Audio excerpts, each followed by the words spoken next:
হযরত হাফেজ মাওলানা কারি আব্দুর রহিম আজাদী সাহেব, ইমাম যমুনা বাজার মার্কেট মসজিদ ঢাকা, পরিচালক স্বপ্নশ্রী এন্টারপ্রাইজ গ্রুপ ঢাকা। হুজুরকে তেনার গুরুত্বপূর্ণ আলোচনা করার জন্য মাহফিল কমিটির পক্ষ থেকে বিশেষভাবে অনুরোধ করা যাচ্ছে। আসসালামু আলাইকুম ওয়া রাহমাতুল্লাহি ওয়া বারাকাতুহু।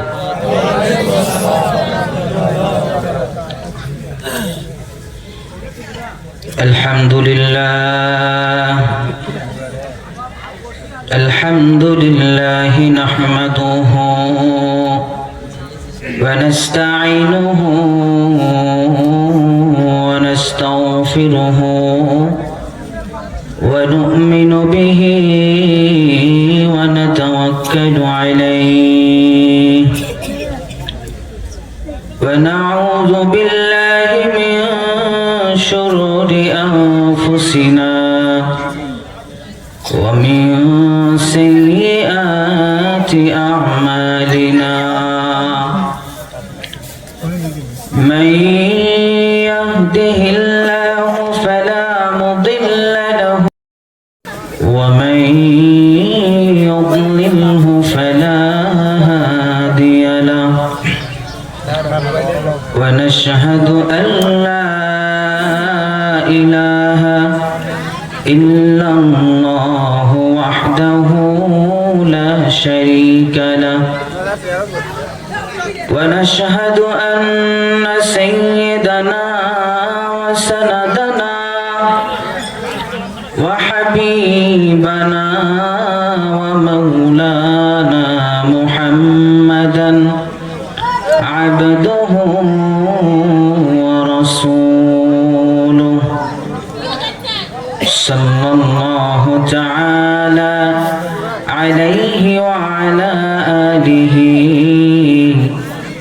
وأصحابه وبارك وسلم تسليما كثيرا كثيرا.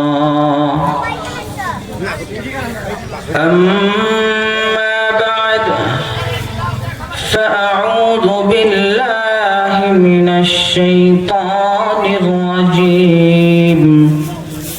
بسم الله الرحمن الرحيم. وإن تعدوا نعمة الله لا تحصوها إن الله لغفور رحيم.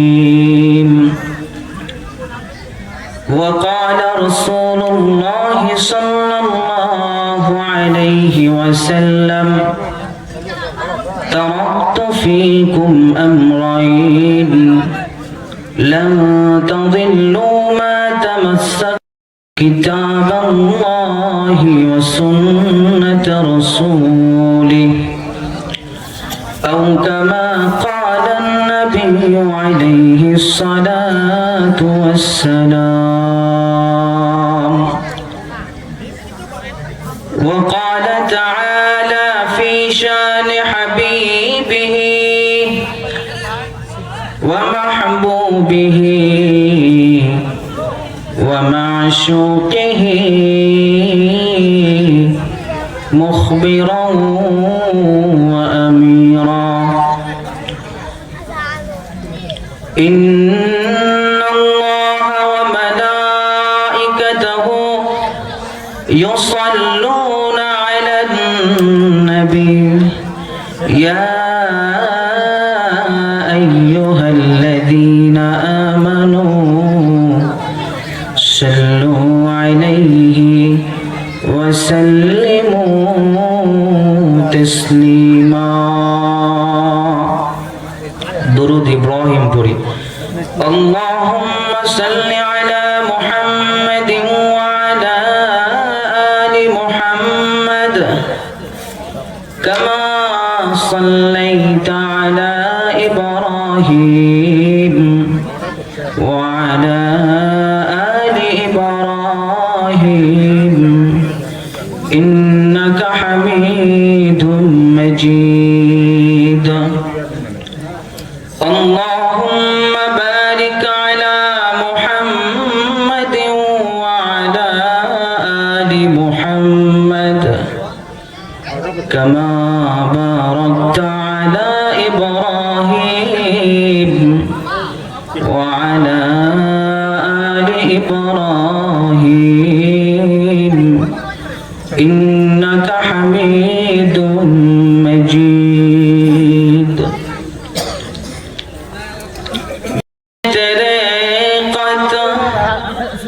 रोको दरिया कर दिया दिल को रोशन कर दिया आँखों को बीना कर दिया बलगल उला बिकमालिही कशफत तुजा बिजमालिही حسنت جميع خصاله صلوا عليه وآله توحید کی امان سینوں میں ہے ہمارا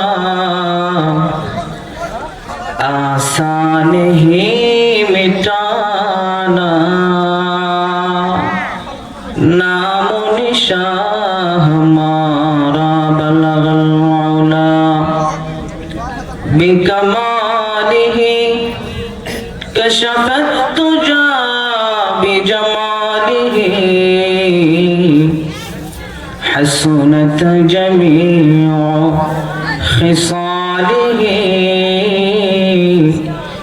صلوا عليه وآله صلى الله عليه وسلم صلى الله عليه وسلم صلى الله عليه وسلم الحمد لله উত্তর ভবানীপুর পণ্ডিতপাড়া মসজিদের উন্নয়ন কল্পে আয়োজিত আজ 16 জানুয়ারি 2025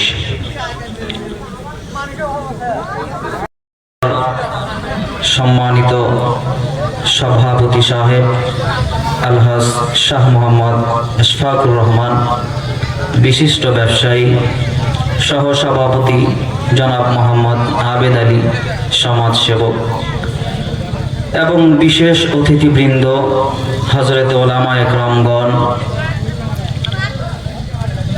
রব্বে করিমের দরবারে শুকরিয়া আদায় করছি।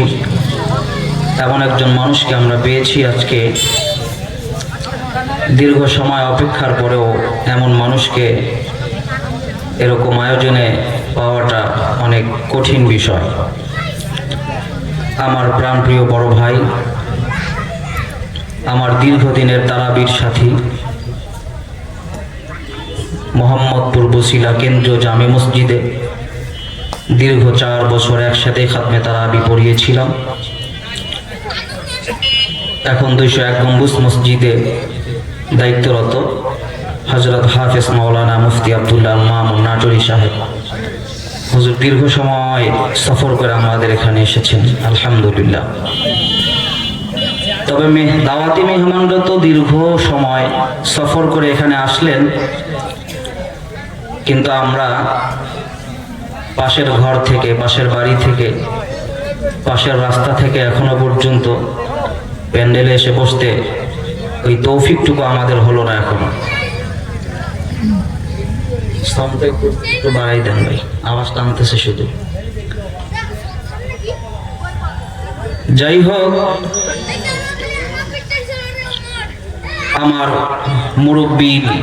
মুরব্বিয়ান আওয়াম স্টেজে বসে আছেন, কলিজার টুকরা বন্ধুগণ সামনে বসে আছেন, অনেক মুরব্বীগণ বসে আছেন। সকলকে অন্তরের অন্তঃস্থল থেকে প্রাণ যে সব কিছু ফেলে সব কাজ গুছিয়ে এরকম দিনে একটি মজলিসে আপনারা উপস্থিত হয়েছেন। অনেকে হয়তো আমাকে চেনেন, অনেকে হয়তো চিনেন না। আমার প্রিয় মাতৃভূমি এটা, যেখানে দীর্ঘ সময় এই মাটির সাথে আমার একটা সম্পর্ক আছে। শৈশবের স্মৃতিগুলো এই জমিনেই আছে আমার। তো সেই ক্ষেত্রে অনেক ব্যস্ততার মধ্যেও আপনাদের এখানে উপস্থিত হতে পেরেছি, এটা আল্লাহ পাকের ফয়সালা। আলোচনা শুরু করব, এর আগে সামান্য কিছু কথা বলে নিব। এই যে একটা আয়োজন দেখতেছেন, এই আয়োজনটা করতে গিয়ে পুরো গ্রামবাসী, বিশিষ্ট ব্যক্তিবর্গ যারা আছেন, ওনাদের অনেক পরিশ্রম, অনেক কষ্ট, এরপরে একটা মাহফিল, একটা পরিবেশ তৈরি করার সুযোগ হয়েছে। মাহফিল নিয়ে অনেক কথা শুনেছি, অনেক আলোচনাও শুনেছি। তো যাই হোক, শুধুমাত্র একজন দুইজন মানুষের কষ্টের বিনিময়ে এই মাহফিলটা আজ অনুষ্ঠিত হয়নি। পুরো গ্রামবাসী, পুরো গ্রামের যুবকগণ সকলের সম্মিলিত চেষ্টায় আজকের এই মাহফিলগুলো হয়েছে। তো শুধুমাত্র যাদের কঠোর পরিশ্রম, মেধা এবং সময় এটার পিছনে বেশি ব্যয় হয়েছে, শুধুমাত্র আমার ওই যুবক সমাজকে একটু উৎসাহিত করার জন্য, আগামীতে আরো যেন দিনের এই কাজগুলো খুব বেশি বেশি করতে পারে, শুধুমাত্র সেই জন্য আমরা পক্ষ থেকে আমরা সেই সমস্ত যুবকদেরকে সামান্য একটু হাদিয়া দিব। সভাপতি সাহেব বসে আছেন, উনি হাদিয়া দিবেন। আমি নামগুলো বলবো, আপনারা আশেপাশে থাকলে স্টেজে চলে আসবেন। নজির ভাই, বখতিয়ার চাচা, আখতারুল ভাই, আফসার চাচা, কমল দাদা, মুকুল চাচা, ফয়জুদ্দিন দাদা, আইয়ুব ভাই, শ্যামল দাদা। আপনারা যদি আশেপাশে থাকেন, সভাপতির কাছ থেকে আপনাদের এই কর্মের ফসল হিসেবে সামান্য হাদিয়াটুকু গ্রহণ করে নিন। দিনই কাজে বাধা আসবে, তো বাধাকে উপেক্ষা করে দিনের কাজ করতেই হবে। একটা সময় এই পৃথিবীতে কোরআনের আওয়াজকে দমিয়ে দিতে, কোরআনের আওয়াজকে চিরতরে বন্ধ করে দিতে ইহুদি, খ্রিস্টান, বেঈমান থেকে শুরু করে পৃথিবীর সমস্ত পরাশক্তিগুলো একজোট হয়ে ইসলামকে নিঃশেষ করার জন্য অনেক চেষ্টা করেছে। কিন্তু আজ পর্যন্ত 1300 বছর, 1400 বছর হয়ে গেল, কোরআনের একটা হরফ, কোরআনের একটা আয়াত, কোরআনের একটা সামান্যতম অক্ষরও আজ পর্যন্ত পৃথিবীর জমিন থেকে কেউ পরিবর্তন করতে পারে নাই, আর কিয়ামত পর্যন্ত এর কোন অক্ষর, হরফ, আয়াত পরিবর্তন করতে পারবেও না। তো যাই হোক, শুকরিয়া আদায় করে আপনাদের, সব কাজ বাদ দিয়ে আপনারা এখানে উপস্থিত হয়েছেন। সম্মানিত হাজিরিন, আল্লাহ রাব্বুল আলামিন বলছেন, আল্লাহ তাআলা যে জাতিকে মহব্বত করেন, যে জাতির মঙ্গল কামনা করেন, যে জাতিকে ভালোবাসেন, শুধুমাত্র কেবলমাত্র একমাত্র ওই জাতিকে দ্বীনের কোনো কাজ, কোরআন এবং হাদিসের কোনো কাজ, দ্বীনের কোনো মজলিসের কাজ করার তৌফিক দান করেন। মাহফিলটা দ্বীনের কাজের ভিতরে না বাহিরে। তো আজকের এই মাহফিল একথা প্রমাণ করে যে আল্লাহ রাব্বুল আলামিন উত্তর ভবানীপুরের মানুষদেরকে মহব্বত করেন, উত্তর ভবানীপুরের মানুষদের কল্যাণ চান, উত্তর ভবানীপুরের মানুষদের মঙ্গল চান। এজন্য আল্লাহ তাআলা খুশি হয়ে উত্তর ভবানীপুরের মানুষদেরকে একজোটে, এক হয়ে দ্বীনের একটি কাজ করার তৌফিক দান করেছেন। আজকের মাহফিল একথার প্রমাণ করে। তো আল্লাহ তাআলা তো আমাদেরকে মহব্বত করলেন ঠিকই, কিন্তু আমরা এই মহব্বতের শুকরিয়া আদায় করতে পারতেছি না। যদি শুকরিয়া আদায় করতে পারতাম, তাহলে এই মাঠটা পুরোটা ভরে যেত মানুষ দিয়ে। আল্লাহ আমাদেরকে মহব্বত করলেন, আমরা আল্লাহ তাআলার শুকরিয়া আদায় করতে পারতেছি না। তো যারা আসলো সব কাজ বাদ দিয়ে, অবশ্যই আল্লাহ তাদের জন্য পুরস্কার রেখেছেন কিনা? অবশ্যই পুরস্কার আছে। আল্লাহ রাব্বুল আলামিন বলছেন, এই দুনিয়ার মুসলমান তোমরা শুনে রাখো, যেখানে বসে কোরআনের আলোচনা করা হয়, যেখানে বসে হাদিসের আলোচনা করা হয়, যেখানে বসে আল্লাহ এবং আল্লাহ রাসূলের আলোচনা করা হয়, ও ফেরেশতা এ কথা তোমরা দুনিয়ার মানুষদেরকে জানায় দাও, ওই জায়গাটা হলো জান্নাতের বাগান। ওই জায়গাটা কি? কথা বলেন, জায়গাটা কি? তাহলে আপনারা কোথায় বসে আছেন? বিশ্বাস হয় না? একটু সন্দেহ আছে, একটু আর একটু আছে। আল্লাহ বলতেছেন, দুনিয়ার মানুষ তোমরা শুনে রাখো, যেখানে বসে কোরআনের আলোচনা করা হয়, যেখানে বসে হাদিসের আলোচনা করা হয়, ওই জায়গাটা হলো জান্নাতের বাগান। আর যেই সমস্ত মানুষেরা জান্নাতের বাগানে এসে বসলো, ও ফেরেশতারা তোমরা সাক্ষী রাখো, তোমরা সাক্ষী থাকো, তোমরা শুনে রাখো, যেই সমস্ত বান্দারা দুনিয়ার সমস্ত কাজ কাম বাদ দিয়ে আমি আল্লাহ তাআলার বরত্বের কথাগুলো শোনার জন্য বসলো, ও ফেরেশতারা তোমরা সাক্ষী থাকো, আমি আল্লাহ তাআলা ওই সমস্ত বান্দাদের জীবনের সগীরা গুনাহগুলো মাফ করে দিলাম। তাহলে ওয়াজের প্যান্ডেলে বসার দ্বারা জীবনের সগীরা গুনাহগুলো কি হয়ে গেল? মাফ হয়ে গেল। আল্লাহ রাব্বুল আলামিন দেখে বলেন, ও ফেরেশতারা আমার বান্দারা আমাকে কখনো দেখে নাই, আমার বান্দারা আমার বানানো জান্নাত কখনো দেখেন নাই, আমার বান্দারা আমার বানানো জাহান্নাম কখনো দেখে নাই। আমি আল্লাহ তাআলাকে বিশ্বাস করে, আমি আল্লাহ তাআলার জান্নাতকে বিশ্বাস করে, আমি আল্লাহ তাআলার বানানো জাহান্নামকে বিশ্বাস করে যেই সমস্ত বান্দারা ওয়াজের প্যান্ডেলে বসলো, কৃষক তার কৃষি কাজ শেষ করে, মা বোনেরা তাদের রান্না বান্নার কাজ শেষ করে, ব্যবসায়ী তার ব্যবসা শেষ করে, পৃথিবীর সমস্ত কাজগুলো বাদ দিয়ে যেই সমস্ত বান্দারা ওয়াজের প্যান্ডেলে বসলো, আমি তাদের জীবনের সব সগীরা গুনাহগুলো মাফ করে দিলাম। ওয়াজের প্যান্ডেলে বসে তাদের জীবনের সগীরা গুনাহগুলো মাফ হয়ে গেল। কিন্তু রে ভাই, আমরা তো শুধুমাত্র সগীরা গুনাহ করি না, আমরা তো প্রতি মুহূর্তে মুহূর্তে কবিরা গুনাহ করি। অন্যায় ভাবে মানুষকে কষ্ট দেয়া জায়েজ নাই। আমরা ইচ্ছাকৃত ভাবে মানুষকে কষ্ট দেওয়ার মাধ্যমে কবিরা গুনাহ করি। চাচাতো বোনের সাথে দেখা দেয়া জায়েজ নাই।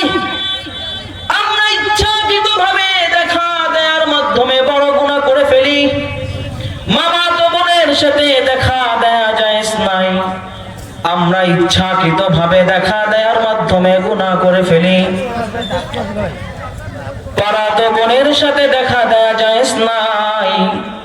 আমরা ইচ্ছাকৃত ভাবে দেখা দেওয়ার মাধ্যমে বড় গুনাহ করে ফেলি। ভাবির সাথে দেখা দেয়া জায়েজ নাই। আমরা ইচ্ছাকৃত ভাবে দেখা দেওয়ার মাধ্যমে কবিরা গুনাহ করে ফেলি। মিথ্যা কথা বলা জায়েজ নাই। আমরা ইচ্ছাকৃত ভাবে মিথ্যা বলার মাধ্যমে কবিরা গুনাহ করে ফেলি। সুদ খাওয়া জায়েজ নাই। আমরা ইচ্ছাকৃত ভাবে সুদ খাওয়ার মাধ্যমে কবিরা গুনাহ করে ফেলি। ঘুষ নেওয়া জায়েজ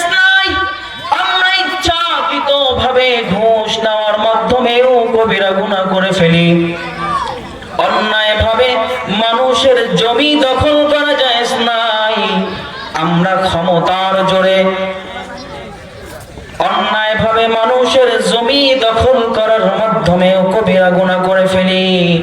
কত মুহূর্তে মুহূর্তে অসংখ্য গুনাহ করার মাধ্যমে আমরা কবিরা গুনাহ করে ওয়াজের প্যান্ডেলে বসার দ্বারা আমি আল্লাহ তোমার সগীরা গুনাহগুলো মাফ করে দিলাম।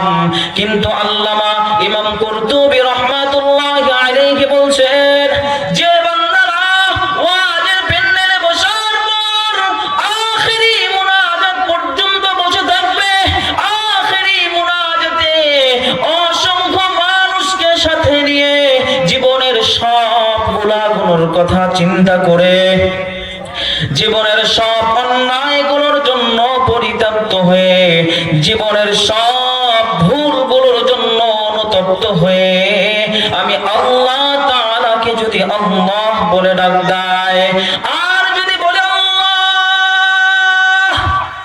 আল্লাহ আমি তো দুর্বল, আমি তো গুনাহ করে ফেলেছি, আল্লাহ একটা গুনাহ তোমার নাফরমানির জন্য করি নাই, আয় আল্লাহ তাআলা সবগুলো গুনাহ শয়তানের ধোঁকায় পড়ে করেছি আল্লাহ। আল্লামা ইমাম কুরতুবী রাহমাতুল্লাহি আলাইহি বলে, বান্দা যদি আখেরি মুনাজাত পর্যন্ত, আখেরি মুনাজাতে অসংখ্য মানুষকে সাথে নিয়ে এক ফোঁটা চোখের পানি ফেলতে পারে আর রব্বে কারিমের দরবারে লজ্জিত হয়, আয় আল্লাহ ভুল করে ফেলেছি, আয় আল্লাহ ভুল করে ফেলেছি, শয়তানের ধোঁকায় পড়ে ভুল করে ফেলেছি, বান্দা যদি এরকম অনুতপ্ত হয়ে এক ফোঁটা চোখের পানি ফেলতে পারে, আমার আল্লাহ তাআলা বলে বান্দার চোখের পানি নাকের ডগায় আসার আগে আগে আমি আল্লাহ বান্দার কবিরা গুনাহগুলো ক্ষমা করে দিয়ে আমি আল্লাহ তাআলা বান্দাকে নিষ্পাপ মাসুম বান্দা বানায়া বাসায়া ফিরায়া দে। আতিনা ফি দার দুনিয়ানা হাসান, আতিনা ফি দার উকবানা হাসান, ইয়া গিয়াসাল মুস্তাগীথিন ইহদিনা لادخارا بالعلوم والغنى हर घड़ी में देने तू तैयार है, जो न मांगे उससे तू बेजार है। ऐ बंदे खुदा चाहो और उनकी मुलाकात, ऐ बंदे खुदा चाहो और उनकी मुलाकात, जल्दी से बैठे सुनो हजरत की नसीहत, जल्दी से बैठे सुनो हजरत की नसीहत। तौफीक से होती है ये नेमत की खजीना, हर मर्द की ताकत की और है निशाना, हर मर्द की ताकत की और है निशाना। मकबूल जो है शाज़ है काबिल तो बहुत है, ऐना के मानिंदे तो नहीं दिल तो बहुत है, ऐना के मानिंदे तो नहीं दिल तो बहुत है। ओ अल्लाह गुलाम, अल्लाह रब्बुल आलामीन দেখে বলছেন, বান্দা অল্প সময়ের জন্য আমি আল্লাহ তোমাকে দুনিয়ার জমিনে পাঠিয়েছি, অল্প সময়ের জন্য আমি আল্লাহ তাআলা তোমাকে একটা জীবন দান করেছি। এ বান্দা, তুমি কি মনে করেছো আমি আল্লাহ তোমাকে অযথাই দুনিয়ার জমিনে পাঠিয়েছি? আফাহাসিবতুম আন্নামা খালাকনাকুম আবাসা ওয়া আন্নাকুম ইলাইনা লা তুরজাউন। বান্দা, তুমি কি মনে করেছো আমি আল্লাহ তাআলা তোমাকে অযথাই দুনিয়ার জমিনে পাঠিয়েছি? এ বান্দা, না না, আমি আল্লাহ তোমাকে অযথাই দুনিয়ার জমিনে জমিনে পাঠাই নাই। আমি আল্লাহ শুধুমাত্র দুনিয়াদারির জন্যই তোমাকে দুনিয়াতে পাঠাই নাই। আমি আল্লাহ শুধুমাত্র তোমার সংসার করার জন্যই তোমাকে দুনিয়াতে পাঠাই নাই। শুধুমাত্র চাকরি করার জন্যই তোমাকে দুনিয়াতে পাঠাই নাই।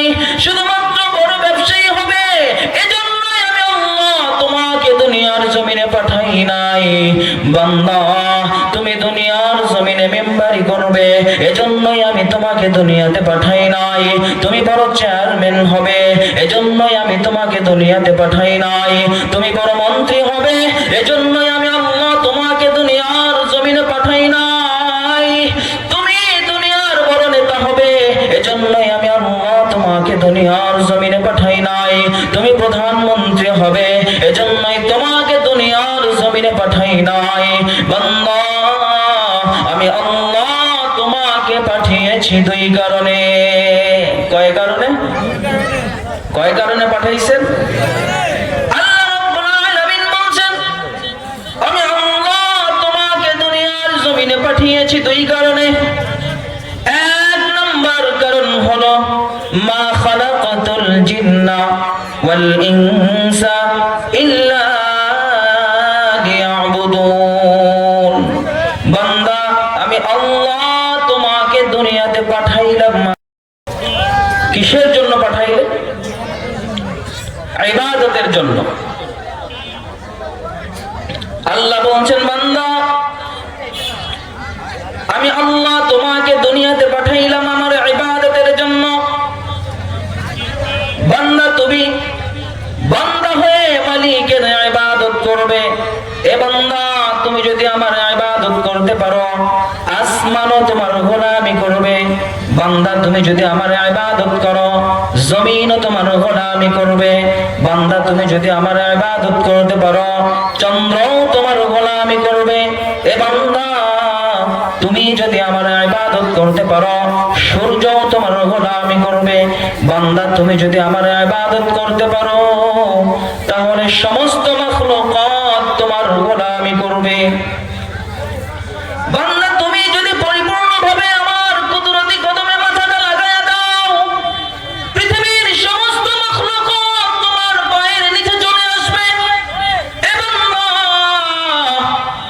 আজকে দেখো দুনিয়াতে কোথাও শান্তি নাই, কোথাও শান্তি নাই। বাবা বলে সন্তান নিয়ে শান্তি নাই, সন্তান বলে বাবা নিয়ে শান্তি নাই। ইমাম বলে মুসল্লি নিয়ে শান্তি নাই, মুসল্লি বলে ইমাম নিয়ে শান্তি নাই। সমাজপতি বলে সমাজ নিয়ে শান্তি নাই, সমাজ লোকেরা বলে মেম্বার নিয়ে শান্তি নাই, মেম্বার বলে জনগণ নিয়ে শান্তি নাই। বক্তা বলে শ্রোতা নিয়ে শান্তি নাই, শ্রোতা বলে বক্তা নিয়ে শান্তি নাই। স্বামী বলে স্ত্রী নিয়ে শান্তি নাই, স্ত্রী বলে স্বামী নিয়ে শান্তি নাই। কোথাও কোনো শান্তি নাই। দেশের প্রধান বলে জনগণ নিয়ে শান্তি নাই, জনগণ বলে প্রধানমন্ত্রী নিয়ে শান্তি নাই। পৃথিবীর কোথাও কোনো, পৃথিবীতে শুধু আজ অশান্তির দাবানল জ্বলছে। এর একমাত্র কারণ হলো আল্লাহ বলছে, বান্দা, তুমি আমার গোলামির মধ্যে মাথা ঠাকাও না, তাই পৃথিবী থেকে শান্তি নামক সোনার হরিণটা হারিয়ে গিয়েছে। বান্দা, যদি আবার শান্তি ফিরে পেতে চাও তাহলে পরিপূর্ণ ইবাদতের দিকে মন লাগাও। তাহলে পরিপূর্ণ শান্তি পেতে হলে মনটা কোথায় লাগাইতে হবে? মনটা কোথায় লাগাইতে হবে? ইবাদতের। অথচ আল্লাহ রাব্বুল আলামিন বলছে, এ বান্দা, এই যে তোমার এত নালিশ, কোথাও কোনো শান্তি নাই, কেন শান্তি থাকবে না? আমি আল্লাহ তো দুনিয়ার সব কিছু বানাইছি তোমার শান্তির জন্য। আমি আল্লাহ আসমান বানাইলাম তোমার জন্য, আমি আল্লাহ জমিন বানাইলাম তোমার জন্য। আমি আল্লাহ যদি চাইতাম পৃথিবীতে তোমার জানার জন্য একটা খাদ্য হলেই যথেষ্ট ছিল, কিন্তু আমি আল্লাহ তোমার শান্তির জন্য অসংখ্য খাদ্যের ব্যবস্থা করে দিলাম। আমি আল্লাহ যদি চাইতাম তোমার জন্য এক প্রকারের মাছ তৈরি করলেই হয়ে যেত, কিন্তু আমি আল্লাহ তাআলা তোমার জন্য হাজার রকমের মাছ তৈরি করে দিলাম। আমি আল্লাহ পৃথিবীতে এত নিয়ামত তোমার শান্তির জন্য বানিয়েছি। বান্দা, তোমরা যদি পৃথিবীর সব মানুষগুলো গণনা শুরু করো, ওয়া ইন তাউদ্দু নি'মাতাল্লাহি লা তুহসুহা ইন্নাল্লাহা লাগফুরুর রহিম। আল্লাহ বলছে, বান্দা, আমি আল্লাহ তাআলা এত নিয়ামত তোমার জন্য দিলাম, তোমরা যদি পৃথিবীর সমস্ত মানুষগুলো মিলে যদি কিয়ামত পর্যন্ত গুনতেই থাকো, পৃথিবীর সব মানুষগুলো তুমি মিলে যদি তোমরা গুনতেই থাকো, আল্লাহ বলছেন লা তুহসুহা, তোমরা পৃথিবীর সমস্ত মানুষ মিলেও আমি আল্লাহ তাআলার নিয়ামতগুলোর গণনা কখনোই গুণে শেষ করতে পারবো না। এত নিয়ামত আল্লাহ আমাদের শান্তির জন্য দিয়েছেন। শুধু তাই নয়, অপর আয়াতে আল্লাহ রাব্বুল আলামিন বলছেন, কুল লাউ কানাল বাহরু মিদাদান লিকালিমাতি রাব্বি লানাফিদাল বাহরু ক্বাবলা আন তানফাদা কালিমাতু রাব্বি ওয়ালাউ জি'না বিমিসলিহি মাদাদা। বান্দারে, পৃথিবীর সব গাছগুলো দিয়ে যদি কলম বানাও কলম, আর জমিনের যত সমুদ্র আছে সব সমুদ্রের পানিগুলো দিয়ে যদি কালি তৈরি করো কালি, কিয়ামত পর্যন্ত লিখতে থাকবা, কিয়ামত সংঘটিত হয়ে যাবে, তোমাদের গণনার সংখ্যাগুলো ফুরিয়ে যাবে, পৃথিবীর সমস্ত কালিগুলো ফুরিয়ে যাবে, পৃথিবীর সমস্ত কলমগুলো ফুরিয়ে যাবে। এরপরেও আমি আল্লাহর দেয়া নিয়ামতগুলো তোমরা কখনোই লিখে শেষ করতে পারবে না। এত নিয়ামত আল্লাহ আমাদের শান্তির জন্য দিয়েছে, এরপরেও বলে শান্তি নাই, শান্তি নাই, কোথাও কোনো শান্তি নাই। এর একমাত্র কারণ হলো আমরা ইবাদত থেকে অনেক গাফেল, ইবাদতে মনোযোগ নাই, এই কারণে শান্তি নাই। গুনাহের বাজার বড় গরম, যেদিকে তাকাই শুধু গুনাহ, যেদিকেই তাকাই শুধু গুনাহ। গুনাহের কারণে মানুষের দিল নষ্ট হয়ে গিয়েছে, গুনাহের কারণে দিলে জং পড়ে গিয়েছে, যার কারণে ভালো কাজ আর ভালো লাগে না, মাহফিলে বাধা আসে, কোরআনের মজমায় বাধা। একমাত্র কারণ হলো ইবাদত নাই। আর যেই দিলে ইবাদত নাই, এই দিলটা হলো মুর্দা দিল। মুর্দা দিলে যেমন ভালো কাজের কোনো প্রতিক্রিয়া নাই, ঠিক একই ভাবে মুমিনের দিলগুলো নষ্ট হওয়ার কারণে ভালো কাজ আর কি লাগে না, ভালো লাগে না। এত নিয়ামত আল্লাহ আমাদের শান্তির জন্য দিলেন, কিন্তু আমরা বলি শান্তি নাই। কারণ হলো কি? আল্লাহ বলে এভাবে চলতে, আমরা চলি উল্টা ভাবে। চলে কোরআন আইন মানে চলো, আল্লাহ বলে হাদিস অনুযায়ী চলো, তোমার জীবনে শান্তি চলে আসবে। কিন্তু আমরা এর উল্টাটা করি। আমাদের বলে এক লোকে বানর পালে, বানর, বানর চিনেন না? বানর পালে, তো মালিক বানরকে খুব মহব্বত করে। ঘটনাক্রমে একদিন মালিক বারান্দায় ঘুমাইতেছে, মালিকের ঘুমের মধ্যে একটা মাছি বানরের মালিককে খুব ডিস্টার্ব করতেছে। একবার নাকে পড়ে, একবার কানে পড়ে। ঘুমের তালে মাছি যদি নাকে পড়ে কানে পড়ে, ঘুমটা ভেঙে যায় না? এই দৃশ্য তো বানর দেখছে, বানরের আর সহ্য হয় নাই। বানর বলে, এত কষ্ট করে মেহনত করে মালিক আমাকে 3 বেলা খাওয়ায়, মালিক আমাকে এত মেহনত করে আমাকে লালন পালন করে, আর তুই ছোট্ট মাছি আমার সামনে আমার মালিকের ঘুম ডিস্টার্ব করবে? এটা হতেই পারে না। বানর এটা সহ্য করতে পারে নাই। বানর এবার কি করছে? সোজা রুমে চলে গেছে।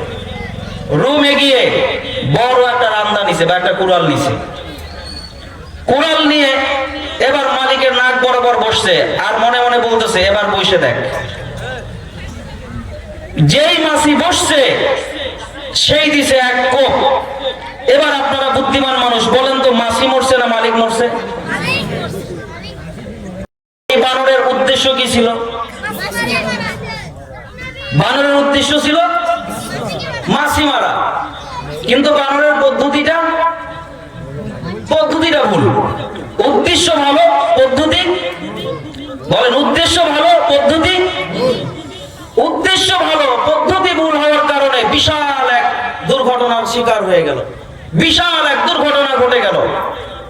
উদ্দেশ্য ছিল মাছি মারা, কিন্তু পদ্ধতিটা ভুল হওয়ার কারণে যেমনি ভাবে বিশাল এক দুর্ঘটনার শিকারের সম্মুখীন হয়েছে, এই বানরটা একই কাজ মালিককে শান্তিতে ঘুমাইতে দিতে গিয়া যদি তার পদ্ধতিটা পরিবর্তন করত, মালিকও ঠান্ডা মাথায় ঘুমাইতো, এত বড় দুর্ঘটনারও শিকার সে হতো না। তাহলে পদ্ধতিটা কি হতে পারে? মালিক যদি ঘরের ভিতর থেকে একটা কুড়াল না নিয়ে একটা মশারি নিয়ে আসতো, একটা মশারি টানায়া দিত, মালিকও ঠান্ডা মাথায় ঘুমাইতো, আর এত বড় দুর্ঘটনার শিকারও বানরের হতো হলো না। বানরের উদ্দেশ্য ভালো, পদ্ধতি খারাপ হওয়ার কারণে যেমনি ভাবে দুর্ঘটনার শিকার হলো, একই ভাবে আমাদের উদ্দেশ্য ভালো।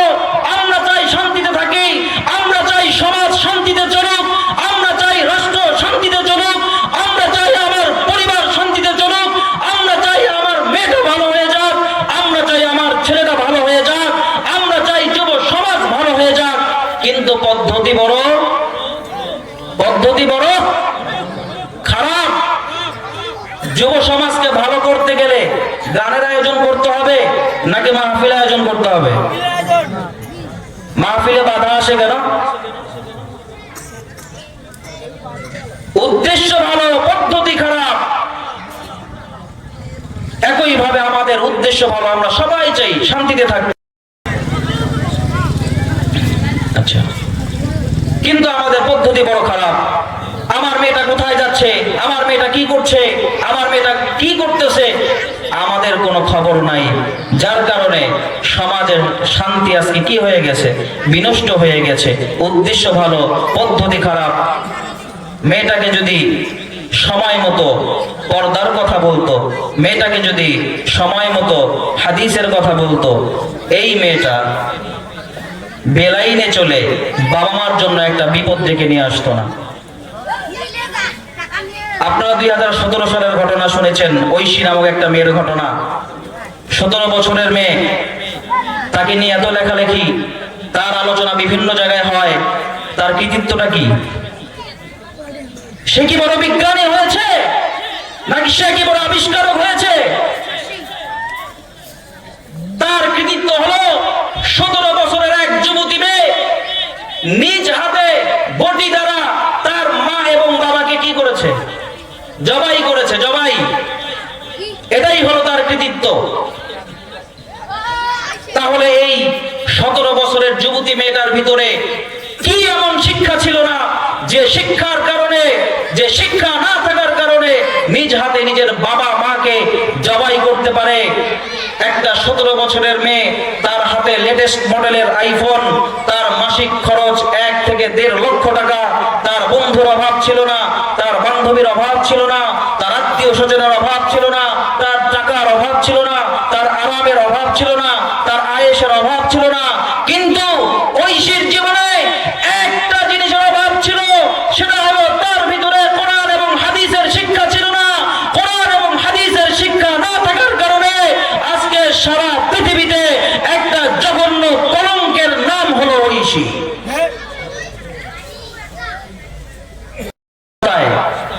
কোরআনের আইন নিয়ে আসতে হবে। মুসলমান যদি শান্তি পেতে চাও, সমাজ ব্যবস্থায় কোরআনের আইন চালু করতে হবে, রাষ্ট্র ব্যবস্থায় কোরআনের আইন চালু করতে হবে, প্রতিটি ঘরে ঘরে কোরআনের আইন চালু করতে হবে। তাহলেই প্রকৃত শান্তি মুসলিম জাতি পাবে। অন্যথায় সারা পৃথিবীতে যেভাবে অশান্তির দাবানল জ্বলে উঠছে, এই অশান্তির দাবানল থেকে ফিরতে মানুষকে কোরআনের দিকেই আসতে হবে।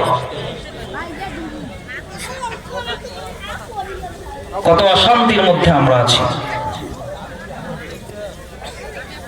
আল্লাহ রাব্বুল আলামিন বলছেন, 1 নাম্বার কারণ আমি আল্লাহ তোমাকে বানিয়েছি ইবাদতের কারণে। 2 নাম্বার কারণ হলো আল্লাযী খালাকাল মাউতা ওয়াল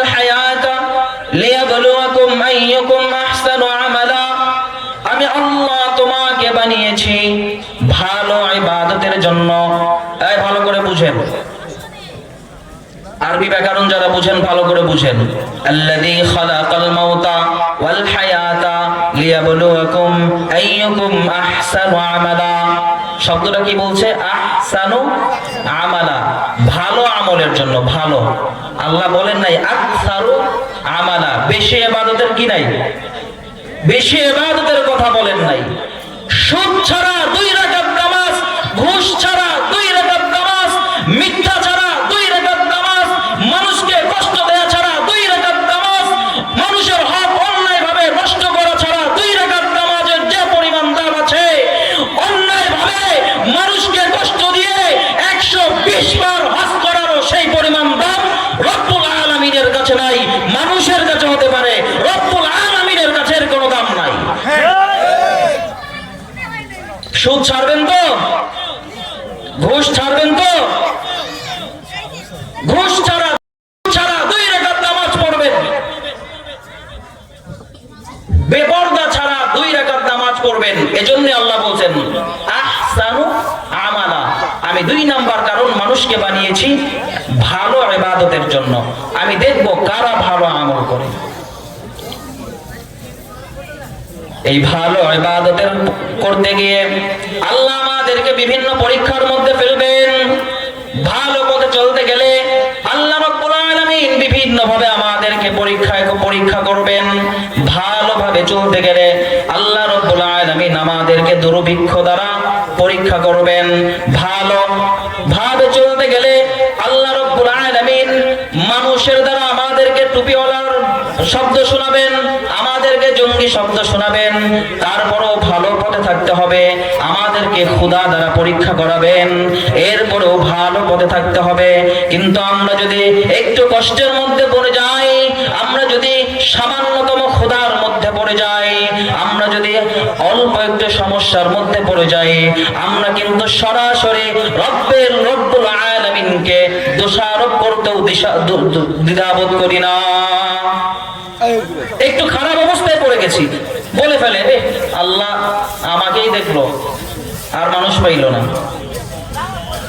এই শব্দগুলো বেশি ব্যবহার করে মহিলারা।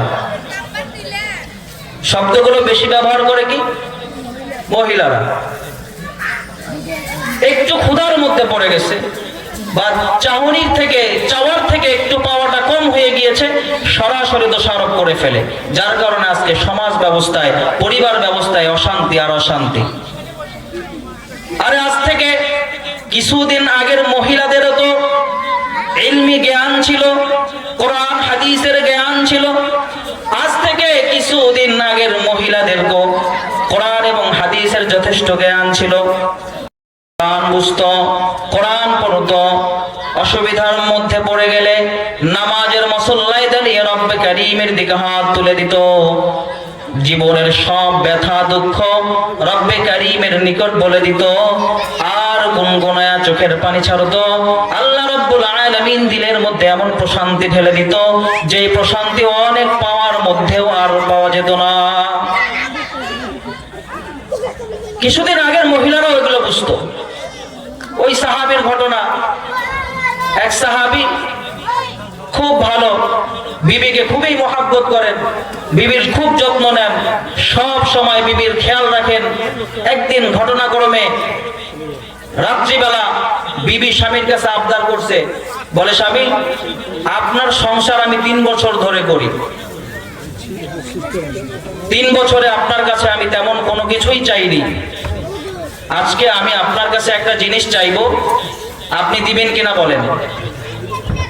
স্বামী বলে তুমি এত ভালো বিবি, তুমি যদি আসমানের চাঁদটাও চাও আমি চেষ্টা করব তোমাকে সেটাও এনে দেওয়ার জন্য। বিবি বলে স্বামী আপনার প্রমিস করতে হবে, ওয়াদা করতে হবে, দিবেন কিনা বলেন। স্বামী বলে হ্যাঁ অবশ্যই দেব, ওয়াদা করলাম, প্রমিস করলাম। রাত্রিবেলা হঠাৎ করে বিবি বলতেছে, প্রাণের স্বামী আপনি আমাকে তালাক দিয়ে দেন। এ কথা শোনার সাথে সাথে আসমান ভেঙে যেন মাথায় পড়লো স্বামীর। স্বামী বলতেছে, বিবি কি এমন দোষ করলাম, কি এমন অপরাধ করে ফেললাম যে অপরাধের কারণে তুমি আমার কাছ থেকে তালাক চাইতেছো? বলে, আমি এত আগে ওয়াদা করছেন, প্রমিস করছেন আমি যা চাইবো তাই দিবেন, আমি চেয়েছি এটা আপনাকে দিতেই হবে, ওয়াদা করেছেন, না হলে তো মুনাফিক হয়ে যাবেন। রাত্রিবেলা স্বামী বিবিকে বুঝাইলো যে এখনো তো রাসূল সাল্লাল্লাহু আলাইহি ওয়াসাল্লাম বেঁচে আছেন, সুতরাং রাত্রিটা আমরা এভাবেই কাটিয়ে দিই, সকালবেলা রাসূলের দরবারে যাব, রাসূলকে আমাদের ঘটনাটা বলবো, রাসূল যে পরামর্শ দিবেন আমরা ওই পরামর্শ অনুযায়ী চলবো। সকাল হয়ে গেল, স্বামী আর স্ত্রী রাসূলের দরবারে চলছে। মরুর পথ, গিরিপথ, মেঠো পথ, পাহাড়ের পথ, পাথরের পথ, চলছে চলছে, নবীজির দরবারে চলছে। যেতে যেতে হঠাৎ করে পাথরের সাথে উষ্টা খেয়ে, পাথরের সাথে আঘাত খেয়ে স্বামীর পা থেকে রক্ত ঝরা শুরু হয়ে গেল। এই দৃশ্য দেখার পর স্ত্রী নিজের থেকে স্বামীর অনেক সেবা শুশ্রূষা করলো, নিজের ওড়না ছিলে পাটা বেঁধে দিল। সেবা শুশ্রূষা করার পর একটু পর বলতেছে স্বামী, আর রাসূলের দরবারে যাইতে হবে না, এবার চলেন আমরা বাসায় চলে যাই। বাসায় চলে আসছে। বাসায় আসার পর কিছুক্ষণ পর স্বামী বলতেছে, বিবি রাত্রিবেলা আমার কাছে ওয়াদা করাইয়া তালাক চাইলা, কিন্তু পথের মধ্যে আমার পা থেকে রক্ত ঝরলো, রক্ত ঝরার পর নিজের থেকেই সেবা করলা, সেবা করার পর বাসায় চলে আসলা, এখন বলতেছো তালাক নিবা না, তোমার এই কথার পেশ তো আমি বুঝতে পারলাম না। এবার স্ত্রী বলে, প্রিয় বড় ভাই উপস্থিত হয়ে গেছেন, অল্প সময় 5টা মিনিট চেয়ে। আচ্ছা, আমরা যেখানে ছিলাম একটু মনোযোগ দেন। বলতেছে যে আমার আর তালাক লাগবে না, বলে রাত্রে তালাক চাইলাম, প্রতিমধ্যে আমি আঘাতগ্রস্ত হলাম, নিজের থেকে সেবা শুশ্রূষা করলাম, এখন আবার বলতেছো তালাক লাগবে না, ঘটনাটা কি? এই মা বোনেরা ভালো করে শোনেন, বলতেছে ঘটনাটা কি? এবার স্ত্রী ডাক দিয়ে বলে, প্রাণের স্বামী, এর মূল ঘটনাটা আপনি শুনতে চান? বলে, হ্যাঁ, এর মূল ঘটনা আমি বুঝতে পারি নাই। এবার স্ত্রী বলে, স্বামী আপনি কি রাসূলের জবানে এই হাদিসটা শোনেন নাই যে আল্লাহ রাব্বুল আলামিন যাকে বেশি ভালোবাসে, এই মনে রাখেন, ভালোবাসা এক জিনিস, বেশি ভালোবাসা আর এক জিনিস। বিবি বলে, স্বামী রাসূল বলেছেন আল্লাহ রাব্বুল আলামিন যাকে বেশি ভালোবাসেন, যাকে বেশি মহব্বত করেন, যাকে বেশি নিজের কাছে টেনে নিতে চান, এমন ব্যক্তিকে আল্লাহ রাব্বুল আলামিন অভাবের মধ্যে রাখেন। কিসের মধ্যে? অভাবের মধ্যে রাখেন। প্রাণের স্বামী, আমি আপনার সংসার 3 বছর যাবত করতেছি, এই 3 বছরে আমি আপনার সংসারে কোনো অভাব দেখি নাই, 3 বছরে আমি আপনার সংসারে কোনো অনটন দেখি নাই, এমন সময় কখনো হয় নাই, আমার একটা জিনিস কখনো হয় নাই যে আপনার সংসারে কোনো অভাব হয়েছে, অনটন হয়েছে। কিন্তু রাসূল তো বলেছেন আল্লাহ যাকে ভালোবাসেন তাকে বেশি অভাবের মধ্যে রাখেন। আমি ওই হাদিস শোনার পর আমার মাথায় বড় টেনশন, আমার মাথায় বড় চিন্তা, আমার ঘুম হয় না। আমি চিন্তা করি, আরে আমি কি এমন স্বামীর ঘর করতেছি, আমি কি এমন স্বামীর সাথে সংসার করতেছি যেই স্বামীকে আমার আল্লাহ রাব্বুল আলামিন ভালোবাসেন না?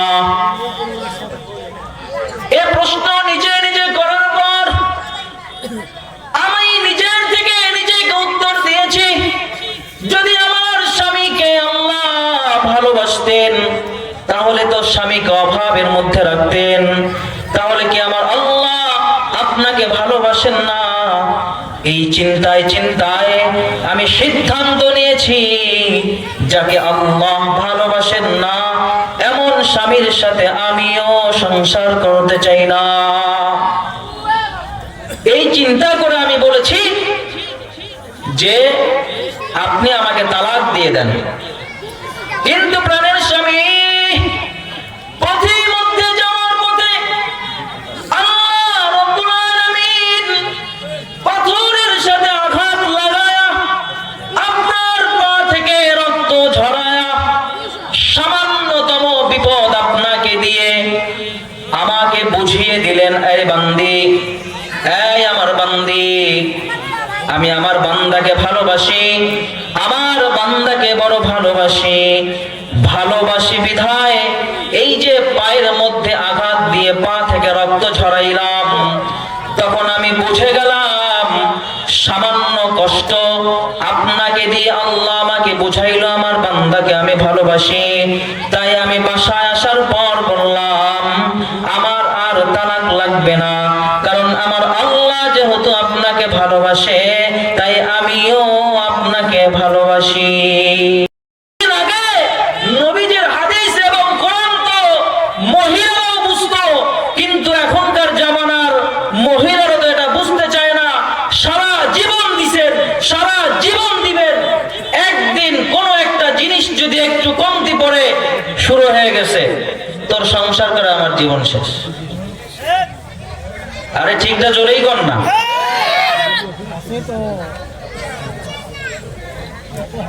বলে কিনা একথা বলে।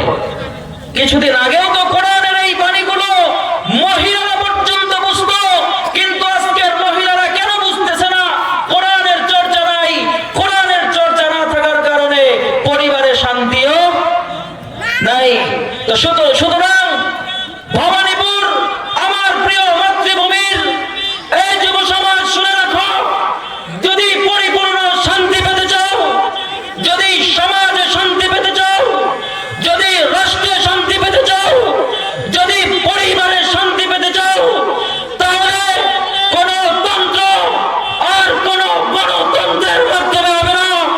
যদি পরিপূর্ণ সমাজ ব্যবস্থায় শান্তি পেতে চাও, আল্লাহর কোরআন এবং পয়গম্বর সাল্লাল্লাহু আলাইহি ওয়াসাল্লামের পবিত্র মদিনার সবুজ গম্বুজের সিদ্ধান্ত বাস্তবায়ন করো, না হইলে সারা পৃথিবী থেকে অশান্তির দাবানল নিভানো সম্ভব হবে না। এখনো সময় আছে। আমার এই যুব সমাজকে, প্রিয় মাতৃভূমির যুব সমাজকে দিল থেকে কৃতজ্ঞ জানাই। এই মনে রাখবেন, যে কাজে যুবকরা একবার হাত দেয় পৃথিবীর পরাক্রমশালী হলেও যুবকদের হাত থেকে।